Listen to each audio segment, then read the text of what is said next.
मेरे बच्चे कैसे हो तुम। आज के संदेश तुम्हारे लिए वरदान साबित होने वाला है। मेरे बच्चे सबसे पहले लाइक करके टाइप करें ओम नमः शिवाय। मेरे बच्चे यह संदेश तुम्हारे जीवन को बचाने आया है। जी हाँ मेरे बच्चे, तुम्हारे घर में आसपास में एक महिला की बुरी नजर पड़ गई है जो तुम्हारे लिए अत्यंत कष्टकारी है, जो तुम्हें आगे बढ़ता हुआ तरक्की करते हुए देख नहीं सकती है। यह कौन सी महिला है और आपसे क्यों जलती है? वह महिला आपसे क्या चाहती है?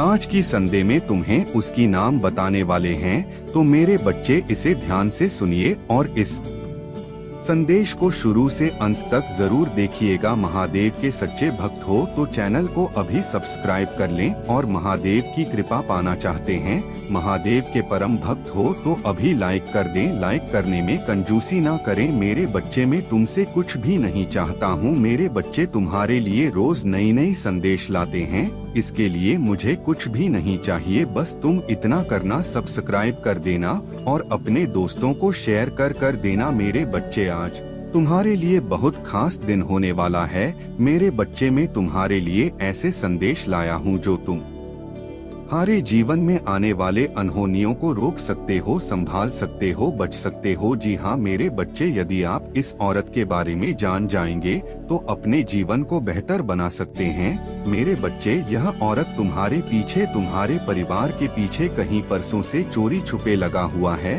तुम्हें नीचे गिरने के फिराक में ही हमेशा रहती है। आखिर ऐसा क्यों चाहती है? तुमने उसका क्या बिगाड़ा है जो तुम्हारे साथ वह महिला इस प्रकार दुर्व्यवहार करती रहती है? मेरे बच्चे, आज के संदेश को पूरा जरूर देखेगा, तुम्हें सारी जानकारी पूर्ण रूप से मिल जाएगी और तुम क्या महिला से सावधान रह सकती हो, सतर्क रह सकते हैं। यदि आप चैनल पर पहली बार आए हैं तो चैनल को अभी सब्सक्राइब जरूर कर ले और लाइक कर दें। महादेव की भाग्यशाली अंक 3426 आज की भाग्यशाली अंक है, तो इसे जरूर टाइप करें। मेरे प्रिय बच्चे, ऐसा करने से मुझे आपकी स्वीकृति प्रदान हो जाएगी। जी हाँ मेरे बच्चे, वह महिला आप जुड़ी हुई है, दिन भर आपके विषय में अपनी सोच को और भी बुरा कर रही है।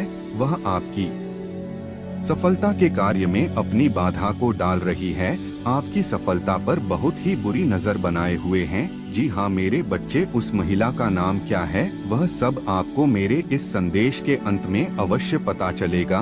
तो मेरे प्रिय बच्चे, इस संदेश को पूरा सुनकर जाना और अपने जीवन को बहुत ही खुशियों के साथ व्यतीत करने के लिए मुझे अपनी हाथ के लिए मेरे इस चैनल को सब्सक्राइब करके वीडियो को लाइक कर देना। मुझे आपकी यहाँ प्राप्त हो जाएगी। आज मैं आपके जीवन से जुड़ा एक बहुत बड़ा खुलासा करने आया। जी हाँ मेरे बच्चे, आज आपको पता चलेगा कि आपकी तरक्की में आपके जीवन में कौन बाधा उत्पन्न कर रहा है, वह कौन महिला है जो आपके जीवन में अनेकों प्रकार की षड्यंत्र चल रही है। मेरे बच्चे, अगर आपको भी मुझ पर विश्वास है तो इस वीडियो को लाइक और चैनल को सब्सक्राइब करके हर हर महादेव लिख देना। ऐसा करने से मुझे आपकी स्वीकृति प्राप्त हो जाएगी। मेरे बच्चे, आज आपको मेरे द्वारा अपने जीवन से जुड़ा एक बहुत बड़ा ही पता चलेगा, इसलिए मेरे बच्चे इस वीडियो को अंत तक देखकर जाना और चैनल को सब्सक्राइब कर देना, क्योंकि आपके वन से जुड़े कुछ इस तरह के संदेश व संकेत मैं आपको प्रदान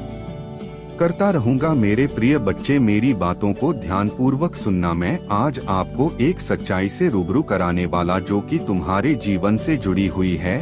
मेरे बच्चे, आप इस बात से बिल्कुल अनजान हैं कि तुम्हारे ही कुटुंब में एक महिला है जो तुमको आगे बढ़ता नहीं देखना चाहती, मैं आपकी तरक्की से बहुत अधिक घृणा करती है। मेरे बच्चे, तुम्हें अपने जीवन में इतनी ऊंचाइयों को छूना, वह तुम्हारी उन्नत उसको जरा भी रास नहीं आ रही है। मैं तुम्हारी सफलता से इतना अधिक जल रही है कि वह सदैव तुम्हारे साथ कुछ ना कुछ बुरा होते देखना चाहती है।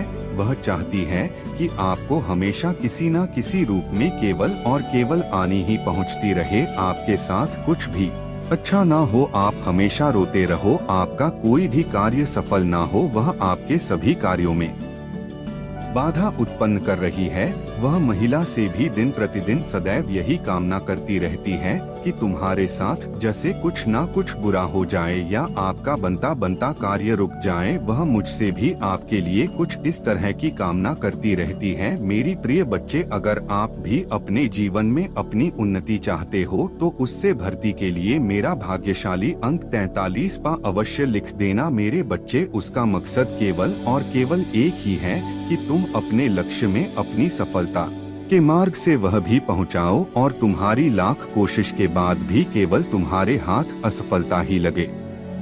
इसके अलावा और कुछ नहीं। वह तुम्हें कभी भी सफल होना नहीं चाहती। वह महिला आपसे बहुत अधिक जलती है मेरे प्रिय बच्चे। उसका आपके प्रति इस तरह का व्यवहार, उसकी सोच इसलिए है तुम अपने जीवन में इतनी जल्दी कैसे सफल व्यक्ति बन गए। और जब कभी भी आपको और अधिक खुशी में सफलता प्राप्त होती है तब और अधिक तुम्हारे प्रति विरोध भावना व नकारात्मक सोच को और अधिक बढ़ा देती है मेरे प्रिय। वह महिला कौन है यह जानने के लिए इस वीडियो को लाइक और चैनल को सब्सक्राइब करके मेरा भाग्यशाली अंक 888 अवश्य लिख देना मेरे पर बच्चे। वह महिला और कोई नहीं, आप ही के परिवार में आप ही के खानदान का एक हिस्सा है। वह चाहकर भी तुम्हारा अभी खुलकर तो गलत नहीं कर सकती, परंतु तुम्हारी एक पीछे वह आपके खिलाफ हर रोज कुछ ना कुछ नया षड्यंत्र है, साजिश रच रही है। आपको अपनी उस साजिश का शिकार बनाने के लिए निर्कार्य कर रही है। वह आपको हर रोज नई नई बहाने बनाकर अपना शिकार बनाने की कोशिश करती रहती है मेरे बच्चे। आप अपने जीवन में उस महिला से सावधान हो जाओ। वह उस महिला को पहचानने की अंतः कोशिश करो। मैं आपको हर पल हर समय एक नया संकेत उस महिला के लिए देता व प्रदान करता रहूंगा। आप किसकी जरा भी चिंता मत करो मेरे प्रिय बच्चे। आपके साथ सबके सामने एकदम अच्छा व्यवहार करती है। वह इसलिए क्योंकि वह आप ही के परिवार का एक हिस्सा है। इसके कारण एक बंधन में बंधी हुई है, इसलिए वह कभी भी खुलकर आपके सामने नहीं आना चाहती। उसकी यही एक मजबूरी है जिसके चलते वह अपना असली चेहरा आपको दिखाने में असमर्थ है। इसलिए वह चुपकर अपना रंग दिखा रही है और तुम्हारे ऊपर अपनी गलत दृष्टि डाल रही है मेरे बच्चे। उसके गलत दृष्टिकोण की वजह से कुछ दिनों से आपको अपने कार्य में भी उन्नति में वृद्धि नहीं मिल रही है। आप स्वयं यह आभास कर रहे हो कि जैसे आपका कार्य पूर्ण होने वाला होता है, परंतु अंत होते होते वह कार्य आपका असफल हो जाता है। आप यह स्वयं अनुभव कर रहे हो कि जैसे आपकी कार्य में कोई रुकावट पैदा हो गई हो मेरे प्रिय बच्चे। लेकिन आपको इन सब बातों से ज्यादा घबराने की कोई आवश्यकता नहीं है, क्योंकि मैं हर पल हर समय हर घड़ी आपके साथ हूँ। मैं एक साया बनकर तुम्हारे साथ चल रहा हूँ। इसलिए मेरे प्रिय बच्चे, आपको उसके द्वारा किए गए इन नकारात्मक कार्यों को ज्यादा गंभीर नहीं लेना है। तुम बस तरक्की की राह में अपना ध्यान केंद्रित करते रहो। उस महिला की पूर्ण रूप से चिंता तुम मुझ पर छोड़ दो कि वह आपके साथ क्या कुछ साजिश कर रही है या उसका अगला कदम आपकी तरक्की को लेकर क्या होगा। इन सब की चिंता करना आप याद तो मेरे प्रिय बच्चे। मैं अपने भक्तों के ऊपर एक विशेष प्रकार की कृपा दृष्टि बनाए रखता हूँ और उस कृपा दृष्टि के चलते कोई भी आपका बाल भी बांका नहीं कर सकता। आप मुझ में विश्वास रखो मेरे बच्चे। मैं आपको बता दूं, वह जो कोई भी महिला है उसके नाम का पहला अक्षर से शुरू होता है मेरे बच्चे। तुम उस महिला को पहचानो और उसे अपने जीवन में बहुत दूरियां बना लो, क्योंकि मैं नहीं चाहता कि वह आपके ऊपर कोई नकारात्मक कार्य करने में कामयाबी हासिल करें। बाकी सब कुछ तुम मुझ पर छोड़ दो, मैं आपके साथ हूँ मेरे बच्चे। एक बहुत ही रोचक हैं जा रहे हैं, आधा अधूरा ना छोड़े, नहीं तो बहुत बड़ा पाप लग जाएगा। तो इसे पूरा जरूर सुने और पसंद आए तो अपने दोस्तों को भी शेयर कर देना। मत्स्य अवतार भगवान विष्णु के प्रथम अवतार है। मछली के रूप में अवतार लेकर भगवान विष्णु ने एक आर्ष को सब प्रकार के जीव जंतु एकत्रित करने के लिए कहा और पृथ्वी जब जल में डूब रही थी तब मत्स्य अवतार में भगवान ने उस आरशी की नाव की रक्षा की। इसके पश्चात ब्रह्मा ने पुनः जीवन का निर्माण किया। एक दूसरी मन्य के अनुसार एक राक्षस ने जब वेदों को चुराकर सागर की अथाह गहराई में छुपा दिया, तब भगवान विष्णु ने मत्स्य रूप धारण करके वेदों को प्राप्त किया और उन्हें पुनः स्थापित किया। मत्स्य अवतार की कथा। एक बार ब्रह्मा जी की असावधानी के कारण एक बहुत बड़े दैत्य ने वेदों को चुरा लिया। उस दैत्य का नाम है ग्रीव था। वेदों को चुरा लिए जाने के कारण ज्ञान लुप्त हो गया चारों और अज्ञानता का अंधकार फैल गया और पाप तथा अधर्म का बोलबाला हो गया। तब भगवान विष्णु ने धर्म की रक्षा के लिए मत्स्य रूप धारण करके है ग्रीव का वध किया और वेदों की रक्षा की। भगवान ने मत्स्य का रूप किस प्रकार धारण किया, इसकी विस्मयकाणी कथा इस प्रकार है। कल्पा के पूर्व एक पुण्य आत्मा राजा तप कर रहा था। राजा का नाम सत्यव्रत था। सत्यव्रत पुण्यात्मा तो था ही, बड़े उदार हृदय का भी था। प्रभात का समय था, सूर्योदय हो चुका था। सत्यव्रत कृतमाला नदी में स्नान कर रहा था। उसने स्नान करने के पश्चात जब तर्पण के लिए अंजलि में जल लिया तो अंजलि में जल के साथ एक छोटी सी मछली भी आ गई। सत्यव्रत ने मछली को नदी के जल में छोड़ दिया। मछली बोली, राजन, जल के बड़े बड़े जीव छोटे छोटे जीवों को मारकर खा जाते हैं। अवश्य कोई बड़ा जीव मुझे भी मारकर खा जाएगा। कृपा करके मेरे प्राणों की रक्षा कीजिए। सत्यव्रत के हृदय में दया उत्पन्न हो उठी। उसने मछली को जल से भरे हुए अपने कमंडल में डाल लिया।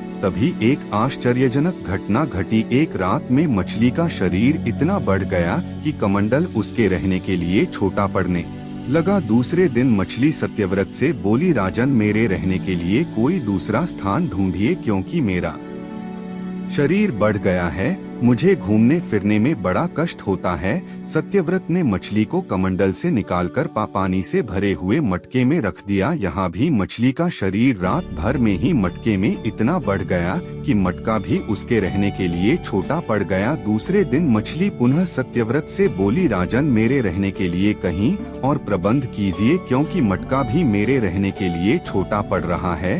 तब सत्यव्रत ने मछली को निकालकर एक सरोवर में डाल किया, किंतु सरोवर भी मछली के लिए छोटा पड़ गया। इसके बाद सत्यव्रत ने मछली को नदी में और फिर उसके बाद समुद्र में डाल दिया। आश्चर्य, समुद्र में भी मछली का शरीर इतना अधिक बढ़ गया कि मछली के रहने के लिए वह छोटा पड़ गया। आठ मछली पुनः सत्यव्रत से बोली, राजन, यह समुद्र भी मेरे रहने के लिए उपयुक्त नहीं है। मेरे रहने की व्यवस्था कहीं और कीजिए। अब सत्यव्रत विस्मित हो उठा। उसने आज तक ऐसी मछली कभी नहीं देखी थी। वह विस्मय भरे स्वर में बोला, मेरी बुद्धि को विस्मय के सागर में डुबो देने वाले आप कौन हैं? मत्स्य रूप धारी श्री हरि ने उत्तर दिया, राजन, है ग्रीव नामक दैत्य ने वेदों को चुरा लिया है। जगत में चारों ओर अज्ञान और अधर्म का अंधकार फैला हुआ है। मैंने है ग्रीव को मारने के लिए ही मत्स्य का रूप धारण किया है। आज से 7वें दिन पृथ्वी प्रलय के चक्र में फिर जाएगी। समुद्र उमड़ उठेगा, भयानक वृष्टि होगी, सारी पृथ्वी पानी में डूब जाएगी। जल के अतिरिक्त कहीं कुछ भी दृष्टिगोचर नहीं होगा। आपके पास एक नाव, आप सभी अनाजों और औषधियों के बीजों को लेकर सप्त ऋषियों के साथ नाव पर बैठ जाइएगा। मैं उसी समय आपको पुनः दिखाई पड़ूंगा और आपको आत्म तत्व का ज्ञान प्रदान करूंगा। सत्यव्रत उसी दिन से हरि का स्मरण करते हुए प्रलय की प्रतीक्षा करने लगे। 7वें दिन प्रलय का दृश्य उपस्थित हो उठा। समुद्र भी उमड़ कर अपनी सीमाओं से बाहर बहने लगा। भयानक वृष्टि होने लगी। थोड़ी ही देर में सारी पृथ्वी पर जल ही जल हो गया। संपूर्ण पृथ्वी जल में समा गई। उसी समय एक नाव दिखाई पड़ी। सत्यव्रत सप्त आर्शिवी प्रलय के उस सागर में उस नाव के अतिरिक्त कहीं भी कुछ भी नहीं दिखाई दे रहा था। सहसा मत्स्य रूपी भगवान प्रलय के सागर में दिखाई पड़े। सत्यव्रत और सप्त आर्षि गण मत्स्य रूपी भगवान की प्रार्थना करने लगे। भगवान से आत्मज्ञान पाकर सत्यव्रत का जीवन धन्य हो उठा। वे जीते जी ही जीवन मुक्त हो गए। प्रलय का प्रकोप शांत होने पर मत्स्य रूपी भगवान ने हयग्रीव को मारकर उससे वेद छीन लिए। भगवान ने ब्रह्मा जी को पुनः वेद दे दिए। इस प्रकार भगवान ने मत्स्य रूप धारण करके वेदों का उद्धार तो किया ही, साथ ही संसार के प्राणियों का भी अमित कल्याण किया। मेरा आशीर्वाद पाने के लिए वीडियो को लाइक और चैनल को सब्सक्राइब कर हर हर महादेव जी।